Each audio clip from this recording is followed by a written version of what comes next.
de eso un poco ha hablado Newey. A ver, él ha dado una entrevista a un podcast en el que participaba James Allen, hablando un poco de la parte mental del ingeniero, un poco lo que se ha encontrado en el equipo Aston Martin también. Ha dicho varias cosas que son interesantes y que quiero desgranar con vosotros. Una de ellas, que ha tenido un déjà vu. De alguna forma ha tenido un déjà vu al entrar en Aston Martin, con lo que él se encontró en otro equipo verde que luego se convirtió en azul, que fue esa Jaguar 2004 a Red Bull de 2005. Que yo, Chris, que tú sabes mucho de historia, no sé si tomármelo como una cosa buena o una cosa mala, pero lo que dice Newey es, Jaguar no se creían que pudieran ganar carreras, se entró en una pequeña autocomplacencia, en la cultura de la culpa también, y un poco, sin desvelar demasiado, es un déjà vu lo que he tenido al entrar aquí. A Dan Fallows no le gusta esto. Bueno, una de las cabezas que se cortó por esa, quizá, ¿no?, cultura de la culpa. Le pusieron en la jaulita de oro, ¿verdad? Sí. Claro, obviamente es importante la actitud dentro de un equipo, el creer que pueden ser ganadores. Parece una tontería, pero no lo es. O sea, determina decisiones. Y si las decisiones cambian por cuál es tu mentalidad, también los resultados van a cambiar. Con lo cual, bueno, bien, si él es capaz de cambiarlo y lo ha hecho en el pasado. Y no olvidamos que él es un técnico en el fondo. O sea, yo lo que más destaco siempre de Newey es que ha sido ingeniero de pista en varias categorías. O sea, de hecho hacían locuras de rollo IndyCar y Fórmula 1 a la vez. Pero bueno, era otra época. Pero ¿qué pasa? Que él es un tío de pista. Entonces, en la Fórmula 1 hay muchas personas que no son de pista, que son gestores de personas, que son políticos, ¿no? Y Newey al final es un técnico muy, muy, muy bueno. Y ya está. O sea, entonces, claro, él sabe cuando habla, él sabe lo que dice y entiende perfectamente. Yo creo que cuando se refiere a este tipo de frases es: veo talento en la gente que me rodea, veo gente buena que me puede seguir, yo soy un líder técnico, pues que puede responder a lo que yo voy, veo dinero que me puede llevar hacia esa dirección y veo una estructura. Bueno, no sé si habéis estado a ver la nueva serie Aston Martin. Yo todavía no. Yo no he ido. Bueno, no he entrado, pero la he visto de fuera y dices, vale, el señor Stroll aquí de las camisetas pues tiene un gusto que flipas. O sea, es que no, de verdad, es un empresario de que yo creo que tiene que ser tremendo, muy duro, pero que si tiene a alguien que le guía por el camino que toca, abre la cartera. ¿Pero qué puede ser entonces, Nico? Porque yo creo que es un poco la idea que tenemos todos y la idea que tiene también la gente, de decir, oye, tienes al mejor ingeniero, tienes todo el dinero del mundo, tienes al mejor piloto, sino uno de los mejores en Fernando. Esto tendría que funcionar. En el fondo, ¿dónde está? ¿Qué es lo que puede hacer que la balanza caiga de un lado o de otro? Y en esa ecuación, ¿dónde entra Newey? Bueno, es que hay muchos factores. O sea, en Fórmula 1 es muy complicado y cuando hay un cambio de generación, a ver, antes yo bromeaba un poco, pero sí que es verdad que no sabes qué están haciendo los otros y cuánto de lejos estás tú de ellos. Entonces, ¿qué puede hacer Newey? Bueno, pues puede traer una idea innovadora. Al final, la Fórmula 1, ¿por dónde empieza? Por el reglamento. Hay que leerse el reglamento y ver las zonas grises. Pues por ahí empieza. Este señor es un dios en esto. Y entonces, pues por ahí empieza. O sea, el primer paso siempre es entender las zonas grises y si en la zona gris tengo décimas, ¿no? O sea, eso es... O sea, habréis hablado de Jenson Button. Jenson Button ha ganado un campeonato del mundo porque pasó esto. Porque salió el famoso doble difusor y pues mira, pues tienes una ventaja técnica ahí que pues en ese momento aún se podía recuperar. Y escuché una frase hace un mes en un evento que estuve con una persona que conoce a este señor de aquí, porque trabajaron juntos además. Y la Fórmula 1 actual, en el test de pretemporada ya sabes si te tienes que retirar de ese año. Entonces, claro, estás a un nivel que todo el trabajo que está haciendo él y todos los otros jefes técnicos de todos los equipos en esta temporada y en la pasada, de aquí a poco ya sabremos si funciona o no. Si no funciona en los primeros test en Barcelona, claro, o sea, al igual la temporada está tirada, dicen. Yo no trabajo en Fórmula 1, con lo cual no sé cuánto de válida este tema, pero creo que es bastante real. Claro. Ese es el gran valor en el fondo de Newey, porque, Chris, Peter Prodromou es un muy buen aerodinamicista. Lo tienen a Adrian Newey en McLaren y con él han tirado y han ganado.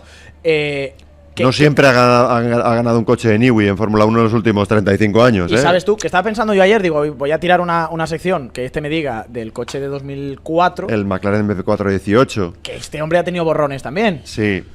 También os digo, fue increíblemente innovador y yo cuando lo vi dije, me enamoró el coche porque las soluciones que utilizaba eran extremas a la vista. Sí. Es decir, incluso para un aficionado que estaba ahí en su casa, podía ver que este tío estaba haciendo cosas distintas.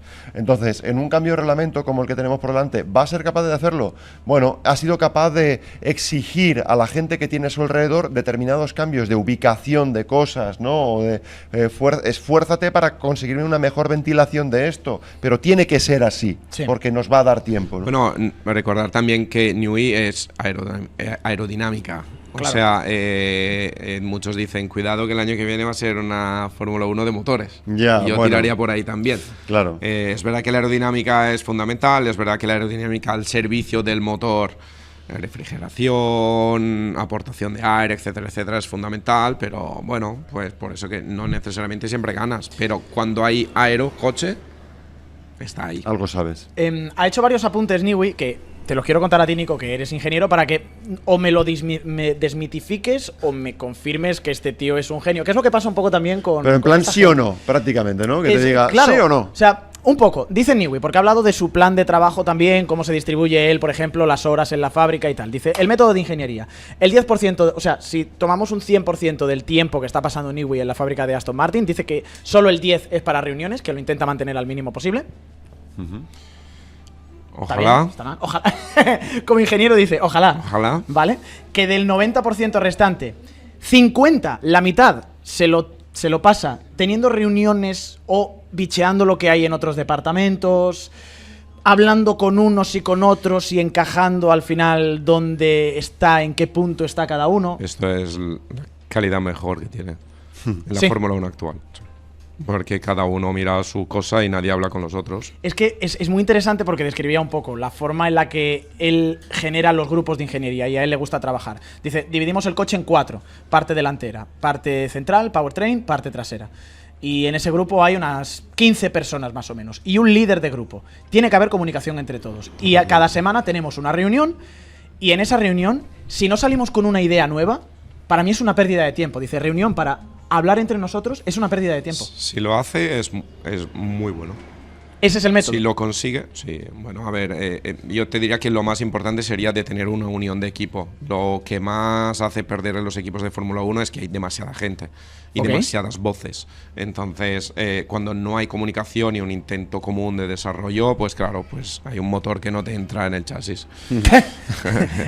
Puede pasarte. Así de claro. Eso Bueno, puede pasarte. No, pero totalmente. Lo que decía un poco él, Chris, ¿no? Que con toda la experiencia que tiene de otras categorías, al final es casi entender el coche como una cosa holística. Sí, que un F1 es un como un completo. organismo, efectivamente. Eso es. Y sobre todo yo creo que hay una clave que es el respeto y la capacidad de esfuerzo que él tiene, sí, pero que sobre todo los demás van a sacar por él, ¿no? Es decir, estoy trabajando con este tío, voy a ir al 115%. Y que es un flipado de los coches. Que Además. además a Goodwood y está ahí con Además. sus coches y los lleva él y los empuja. Además. Y ya para terminar, que esto a ti te va a gustar mucho, ingeniero de software, que la Fórmula 1 de ahora está demasiado, él decía, data driven. Que al final los sensores te dicen qué es lo que falla, pero no te dice por qué, y que hay que escuchar más al piloto, que es una cosa que está empezando a hacer ahora Red Bull, dicen con Verstappen, que es un sensor físico y básicamente tienes que saber... ¿Puedo ser malo? Adelante. Se te permite. Al sensor a veces te da un resultado malo. Pues imagínate al piloto. Si no es capaz de decirte qué es lo que pasa, eso es lo que pasa muchas veces. Que le preguntas un feedback al piloto y la respuesta que te da no es buena, no te está guiando, te está creando más problemas. También depende del piloto. A lo Por mejor eso, asturiano que tienen... depende del piloto. O sea, claramente por eso que hay pilotos desarrolladores que no necesariamente son rápidos y pilotos rápidos que no necesariamente son desarrollo. Claro. La pregunta es, ¿quién es ese mejor sensor?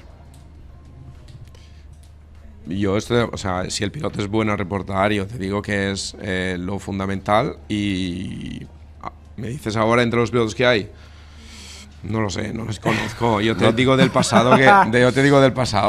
Sí, él ha trabajado con dos que son los que menciona. Sí. No, bueno, a ver, yo en mi carrera te diría que Nick Heidfeld era uno que te decía, hay algo dentro del motor que falla. Tú dices, no puede ser. Hay algo sensor dentro no me del lo motor dice, y adentro del motor hay un tornillo suelto. O sea, eso es. Pero yo de gente que le conoce de cerca, pues Schumacher era un tío que estaba muy metido en el equipo para eso también. Senna también. O sea, eran pilotos que sabían explicar, sabían darte un feedback y no te decían, sí, frena, no frena. Ya está.